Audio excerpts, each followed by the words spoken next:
Parodysiu, kaip YouTube'e padaryti transliaciją iš Full HD 2K arba 4K. Einam čia, spaudžiam čia.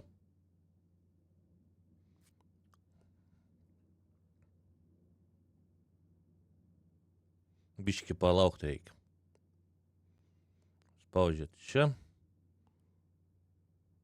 Sukurti naują raktą. Pavadinimas, aprašymas.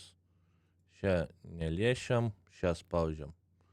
Čia bus 4K ir 30 APS, jeigu čia uždėsit varnelę 60 APS. Jeigu žemiau, gali 2K pasidaryti. Ir kitos rezoliucijos. Tai vat. Jeigu streamint norit ant 2K, darykit bitrate apie 8000 ir tada čia. O jeigu 4K, darykit bitrate kokį 30 000, kaip šiandien parašyta. Nu, pagal nustatymus šiandien, kaip YouTube'as jums rašo, taip ir darykit bitrate. Nes tada nebus pikselių tiesiog ant video po streamo pabaigos, kai liks, nes bitrate'as bus didesnis negu šitas, netgi kur parašytas. Aš jau tikrinau.